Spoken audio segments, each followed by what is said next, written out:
Hello and welcome to this second video on sponsors. So in the first video we actually talked about why is it so important to have sponsors for our professional growth. We also talked about how to identify these sponsors, and by now I think you should have a list of about 10 people identified who are the potential candidates to be your sponsors. We talked about you looking in 4 to 5 business units that you work very closely with and identifying approximately about 2 people each from those business units who can be your sponsors. So today let's talk about how to initiate the first conversation with these potential candidates who can be your sponsors. Now, it's always a lot more easier if you have some previous rapport with these people, or at least have been on some calls together. But even if you haven't, that's okay. There's a way to initiate the conversation. I typically would advise you to time the conversation or that first email that goes out from you around a time frame when they have either done a major release or a success that they have been identified for, or an organizational reorg that has happened, or also a LinkedIn article that they posted or commented on that really resonated with you. And once you have that, you pick it up on that and send a quick email to these people saying, hey, read your article, really resonated with where our company and an organization is going in terms of business and in terms of how we value our customers. Would love to catch up with you, get 30 minutes on your calendar to catch up and talk about the initiatives that I am running to support the growth of the business. And that's a perfect way to start that conversation.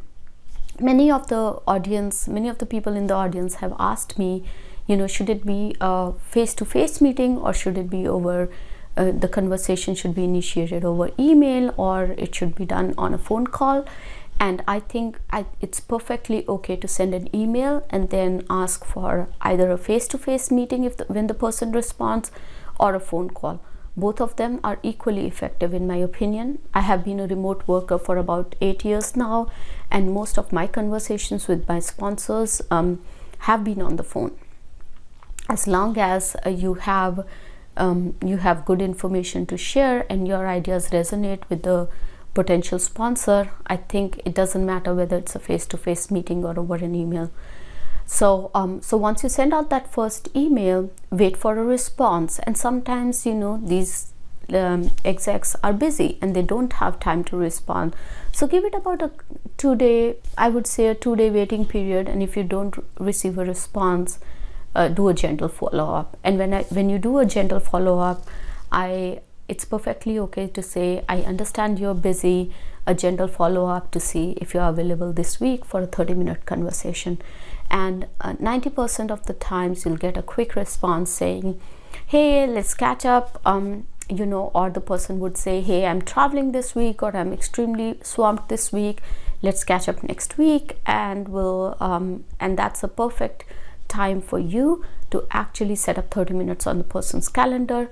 If you work in the same building, go for a face-to-face meeting. If you are remote, or if you're not in the same physical location, then go for a phone call.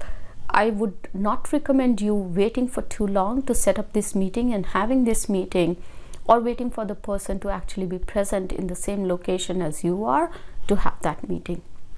So when you have this first meeting, it's not about asking your sponsors to be your sponsors or to recommend you for the next role. Remember that this meeting is not about closing the deal. This meeting is all about identifying, are you guys a mutual fit? Is this sponsor a fit for you? And are you a fit for that sponsor? Do your ideas resonate? Do you talk about the same things, and do you think about the same things when you think about your professional growth, your professional career, where your organization is growing? So it's important that your ideas and your business ethics kind of resonate with the person that you're thinking about having your sponsor as. And this is sometimes not even possible in a 30-minute meeting. So then I would recommend you to set up a follow-up meeting and keep the conversation going. Remember that don't start looking for a sponsor when you write up for promotion.